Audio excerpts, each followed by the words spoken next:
wonderful to talk to him, and he was overwhelmed and enormously grateful for this award. So yes, I got hold of them. Drew Weissman just a few minutes before coming down here.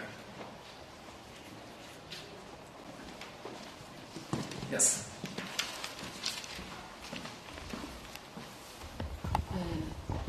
Hello. Yeah, I'm Shifijin Axel from the Green Post. I ask a maybe inconvenient question and need your further explanation. Do you really think that it's the vaccine and this COVID-19 pandemic? Thank you. With this question, I would like to introduce our panel here. So I'll first introduce those who are sitting here. To the far right is Olle Kempe, Professor Olle Kempe, who's Vice Chair of the Nobel Committee. And then it's our Chair of the Nobel Committee, Professor Gunilla Carlsson-Hedestam, and I already introduced Professor Richard Sandberg. Perhaps, Gunilla, could you respond to that question? Yes, it's of course a very reasonable question. As I think hasn't escaped anyone, this virus is still circulating, and there is now many variants that spread, and this is of course how viruses behave. So once it has achieved that sort of level of spread, it's very difficult to stop it completely. But what's important here, I think, is that vaccines could be developed so fast, and this was, as we just heard, largely due to improvements in the technology and this basic discovery that allowed this. So I think in terms of saving lives, especially in the early phase of the pandemic, it was very important. Now most people have developed some level of immunity as a result of combined exposures to the virus and to multiple vaccinations.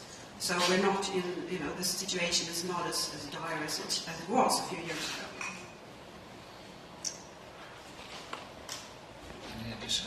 Yes. Yeah. You'll get the microphone. It's coming.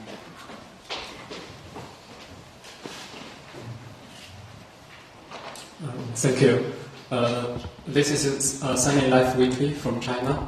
So my question is, considering the fast approval of mRNA-based vaccine against COVID-19, what impact can this year's prize have on the authorities to make decisions in the future for mRNA-based vaccine development? And another question is, do you consider this year's prize as a powerful strike back for the anti-vaccine movement and also for vaccine hesitation? Olle Kempe, could you respond to those questions? If I start with the latter part of your question, does this affect the anti-vaxxers and people who are hesitant? Anti-vaxxers, I don't know if they will change in any way, but I think giving a Nobel Prize for this COVID-19 vaccine may make hesitant people take the vaccine and be sure that it's very efficient and it's safe. Now we have 13 million tests being done all over the world on people who's not experienced the disease previously. And we know it's a very safe and very efficient vaccine. The other question was if it will, in our decision to award, will influence authorities? I think if the FDA and EMA will be faster, in a situation like this, I think they made the right decision to be very fast. In other cases, it may be wise to be a bit slower. Okay. Any additional question? Here's one. Yes. Hello, this is Caixin Media from China, and with the mRNA, we don't know the long-term effect yet. So, do you have any concern over that? Richard, would you like to respond to that question? Yes.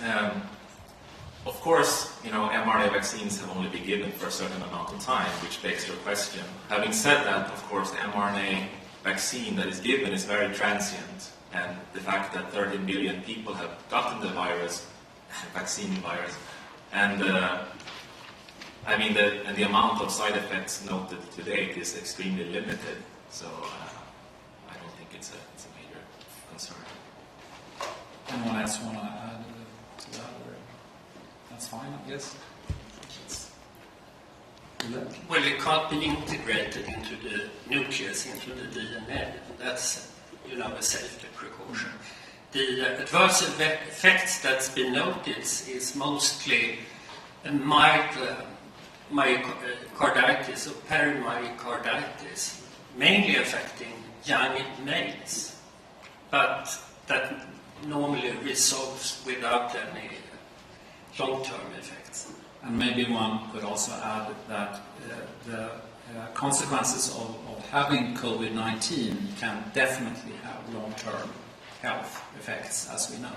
So one always needs to relate the very minor effects of a vaccine to the severe risks of actually getting the disease. Yes?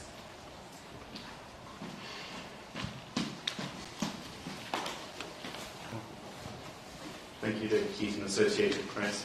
Obviously, throughout the pandemic, COVID-19 pandemic, we saw a very strong anti-vax movement, specifically targeting these new technology vaccines. As a scientific body, as scientists, what must this medical community do to try and breach this gap of trust between the wider audience, the wider public, and the scientific community to convince people that these are indeed safe? Yeah. I think continuing to communicate how vaccines work, and for example, in the case of COVID-19, people felt that the vaccines were produced or developed very quickly. And that's true, because there was a huge need for that. But what these accelerated clinical trials did was not to remove any safety step. It was running things in parallel instead of sequentially. So there was no compromise in terms of the safety measures. And maybe that's not always understood. So, of course, communicating how it's done and all of the decades of basic research that's behind this kind of work, that's also not always appreciated by the public. But I think hopefully this prize can help highlight some of that, because this work has been going on since the 1990s.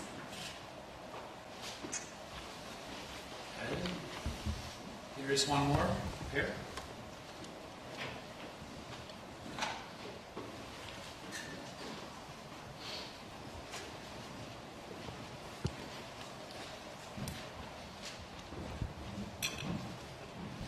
Hello, thank you. I'm from Chinese Nordic Time, and I'm happy. Actually, last year I'm sitting here and I asked the same question. So, well, mRNA vaccine will win the prize, but this year it's a well-deserved prize. So I think everyone's happy with this. So the first question is about mRNA vaccine. So, is there any other applications for mRNA vaccine in other diseases like cancer or like infectious diseases like this? So, could you introduce a bit for the audience? The second one is about long COVID, because I think now long COVID impact is really important point for the society. So could you also let us know? Maybe I'll ask Gunilla to answer the first part of the question, Olle Kempe, the latter part. Okay, so regarding other applications, yes, there's really quite a lot going on right now, and this is only going to increase most likely because we now have this increased safety data on the platform in general. But the main other applications I think we're going to see is, of course, many other vaccines against infections, particularly perhaps for flu, where we need updated vaccines. And that is one of the great advantages with this platform, is that it's flexible and fast, so one can update the vaccine if there's new virus variants coming, which we know happens all the time for flu. Other applications that are really there's going to be a lot of exciting findings, I think, coming out, and that's already started, is in terms of therapeutic cancer vaccines. So those are not preventative but therapeutic vaccines, and they can either be done in a personalized manner or in a more general manner. Cancer is, of course, a very difficult disease, and there's, in fact, many, many different diseases, but cancer vaccines might very well benefit from this platform. And thirdly, there is many experiments and actually already clinical trials going on to deliver therapeutic proteins. And that can be replacing a defective enzyme, or it can be introducing an immunomodulatory protein. So in that sense, there is quite a lot of work that we will see, I think, applied to a variety of diseases. So for the second part of your question, long COVID, well, first of all, vaccination prevents you from getting long COVID. Then long COVID is a spectrum of different diseases which ranging from the myocarditis that is usually much more prevalent if you get the COVID infection than from the vaccination. And it's also usually more severe. Two, long COVID, that is something we still don't understand the etiology of. And there is quite a lot of research ongoing on that.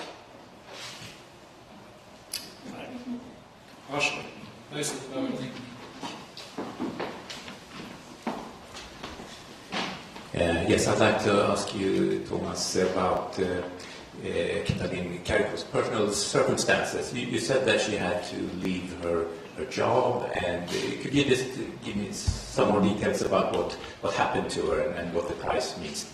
Yeah, I should say that I can only convey, and she essentially only told me what she has been telling in other interviews. And she's been explaining that her position, she never had a tenured position at University of Pennsylvania in 2013. It appeared as, from what she's saying, that it was hard to continue under those circumstances. She got a very senior position as vice president in a company, BioNTech, that later went on to make one of the vaccines. So she was not out of job in that way, but away from her family. She never received an R01 grant from NIH, which is a clear sign that she struggled and didn't get recognition for the importance of her vision. Because what was clear was that this is an extraordinary and unusual scientist who was very passionate about this idea of mRNA and using it therapeutically. And she resisted any temptation to sort of go away from that path and do something maybe easier, and maybe tell something about the funding situation, also being a female and being a foreigner and so forth. I'm sure it didn't make things easier, but she has not been complaining. She has also explained how happy she's been, and she was making progress through the years. So it was not that she was inactive, but she didn't get strong support, not the tenure, and the support to build up a big group. Instead, of course, she found very fruitful collaborations on the way. Yes. Is there anything more? I know several, so okay. So I think then, I know several are eager to have interviews. So I think we'll close this part of the press conference right now. Thank you so much for coming, and apologies for the short delay to begin. Thank you.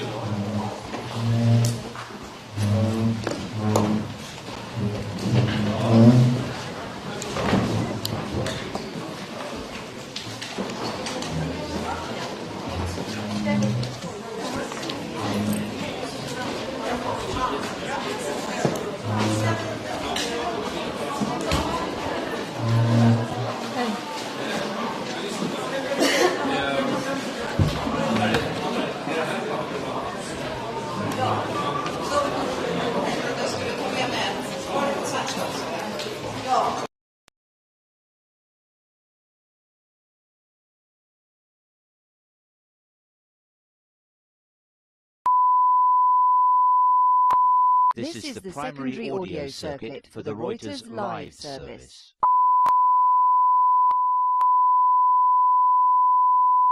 This is the secondary audio circuit for the Reuters live service.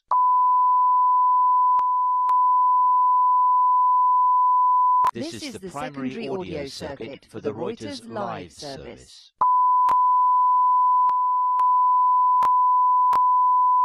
This is the primary audio circuit for the Reuters live service.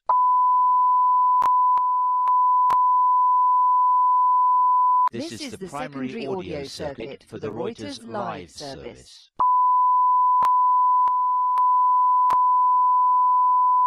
This is the primary audio circuit for the Reuters live service.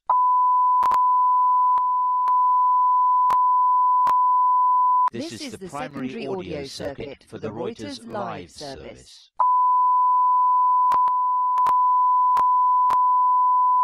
This is the primary audio circuit for the Reuters live service.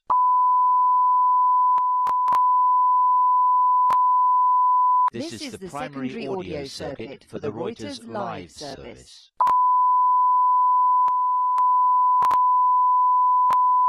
This is the primary audio circuit for the Reuters live service.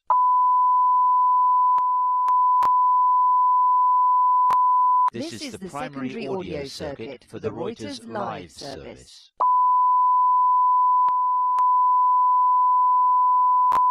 This is the primary audio circuit for the Reuters live service.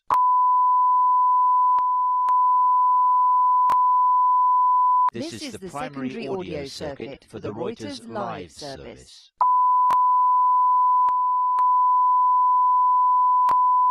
This is the primary audio circuit for the Reuters live service.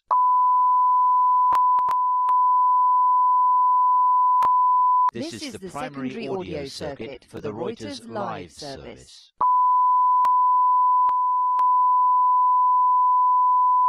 This is the primary audio circuit for the Reuters live service.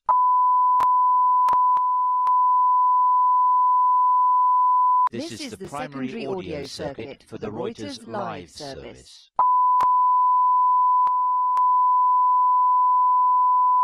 This is the primary audio circuit for the Reuters live service.